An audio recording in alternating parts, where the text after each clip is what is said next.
Isa pong mapagpala at magandang oras sa mga all. Mapag-usapan lang natin itong tatlong programa, noontime show, no? Itong TVJ, and the Barkads, itong It's Showtime, itong It Bulaga ng Tape Incorporated, no? Bigyan lang natin ng konting comparison. At ito po lamang ay ating personal na opinion. Kung ano man ang inyong maging opinion dyan, ay ginagalang po natin yan. Kumbaga, nire-respeto natin. Kasi may kanya-kanya tayong gusto eh. Di ba? Sa mga programa na ito, maaring gusto natin ang lahat, maaring isa lang ang gusto natin, or mas gusto natin kung alin yung nangunguna. Itong tatlong programa na ito, ay isa lang ang kanilang layunin. Magpasaya, mamahagi ng salapi. Yun ang pinakamaganda dun. Pagmamahagi nila ng salapi. Di ba? At ang importante talaga dun yung magpapasaya sa mga kababayan natin. Ngayon, depende na yan kung paano nila gawin ang kanilang programa. Mauna na natin itong TVJ at The Barkads. Kung inyong mapapansin, kung palagi kayong nanonood nito, tayo kasi hindi naman natin napapanood ng araw-araw, paminsan-minsan lamang, pero binabalikan natin at tinitingnan kung papaano ba nila ine-execute yun ang kanilang mga parte sa bawat mga host na ito, kung papaano nila ginagampanan ang kanilang parte dyan sa programa na yan. Unahin na natin itong TVJ at The Barkads. Ito, personally na opinion, ang TVJ at The Barkads, pagka nag-umpisa sila ng kanilang programa, alam mo yung smooth na smooth, di ba? Hindi maingay. Ang maingay lang dito yung kanilang mga audience.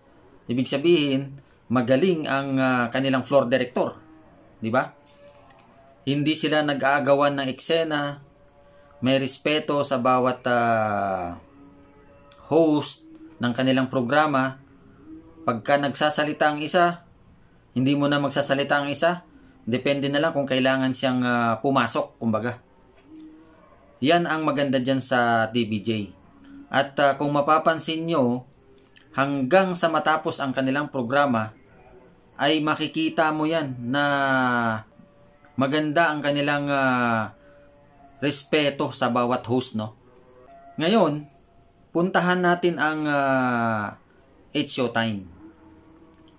Dito sa It's Showtime, alam mo yung para bang nagpapaligsahan ang mga host dito, 'di ba? Para bang nagpapagalingan, kumbaga. Yun ang napapansin natin diyan sa It's Showtime. At ang laging nangunguna dyan, na para maging magaling, ay si Vice Ganda. Palagay na natin, siya ang main host. Kaya siguro niya ginagawa yan. Pero kung mapapansin nyo, para bang siya lang ang nasa taas pagdating dyan sa It's Showtime. Sila Ann, sila Bong, sila Jong, at yung iba pa nilang mga host, ay para bang sunod-sunuran. Para bang kung saan na lang ang direksyon ng mga sinasabi ni Vice Ganda, ay doon na rin sila pupunta. Parang wala na silang nasasabi na sa kanila lamang. Kumbaga, sumasakay na lang sila doon kay Vice Ganda. Yun ang napapansin natin dyan. At ang problema kasi dyan, dahil nga si Vice Ganda lamang ang parang nangunguna, Ang mahirap ay yung mga sinasabi ni Vice Ganda ay bully, Yung pang lalait, kumbaga ganun. Pang-aasar. Yan, pang-aasar dun sa mga kasama niya. Huwag na lang magalit ang mga fans ng It's Showtime, at saka na nila Vice Ganda. Pero panoorin niyo maigi. Although na nakapagbibigay ito ng kasiyahan sa mga kababayan natin, yung pang-aasar kasi parang nasanay na rin kasi mga kababayan natin dyan eh. Yung pinapanood nila si Vice Ganda na nang aasar. Parang naging biro na lang yan. Naging, kumbaga kung sa pagkain yan ay pang araw-araw na pagkain. Diba? Hindi mo na makikita na parang naiba. Puro na lang pang-aasar. Puro na lang biro. Diba? So minsan nakaka-offend. Nakaka-offend yan. Makikita mo yan sa mga mukha ng kasama niyang host na sila Bong, Jong at saka si Ann Cortez na minsan naaasar na rin. Kaso nga lang, dahil nga para kasing nasanay na rin yung mga kababayan nating nanunood, kaya parang sinasakyan na lang nila.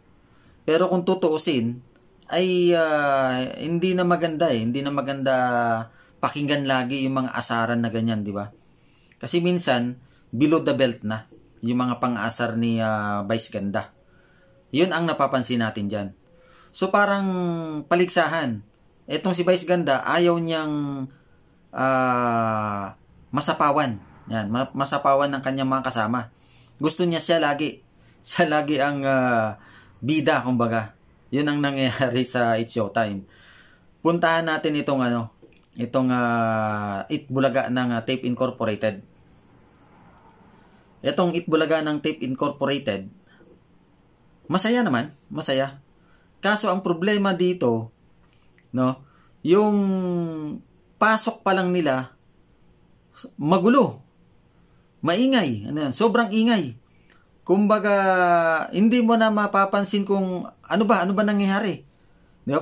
Parang fiesta or basta nagkakagulo yung mga host nila, ganyan. Makikita mo nga si Yorme minsan nakatayo na lang dun sa gitna. Na siguro si Yorme hindi na rin makapagsalita. Pero yung iba, sobra. As in talagang magulo. Magulo ang kanilang ang kanilang setup. So nagdedepende rin yan kasi sa sa kanilang floor director. Kung paano ba nila gawin. Masyadong kumbaga sa buhok yan ay kulot. Hindi natin alam kung ano bang gusto nilang gawin eh. Takbuhan dito, takbuhan doon. Tapos ang mga audience naman, binigyan nila ng maraming mga palamuti, mga balloons, no? Tapos yun, magsasabay ngayon ang ingay ng mga host at ng mga audience. So parang hindi na nagkakaintindihan. Yun ang napansin natin dyan sa mga noontime show na ito. Pero ulitin natin uli na parehas ito may magandang layunin na magpasaya ng mga kababayan natin, tumutulong sa mga kababayan natin, di ba? Kumbaga lalong-lalo ng mga may sakit nito. Malaki ang tulong ng mga noontime show na ito. Pero yun lang ang comparison natin na pagdating sa TVJ, parang smooth lang. May respeto at may pagbibigayan, kumbaga. Sa Showtime, laging may nangunguna. Walang parang kumbaga may paligsahan lagi ang mga host nito. At ito ngang generic Itbulaga or tape ng Tape Incorporated ay magulo, maingay masyado. Yan po nirerespeto natin kung anong inyong mga opinyon. Yan ay sarili na lamang nating opinyon. Maraming salamat muli sa inyong panunood dito sa aking malit na channel. Pagpalain nawa ang bawat isa. God bless everyone.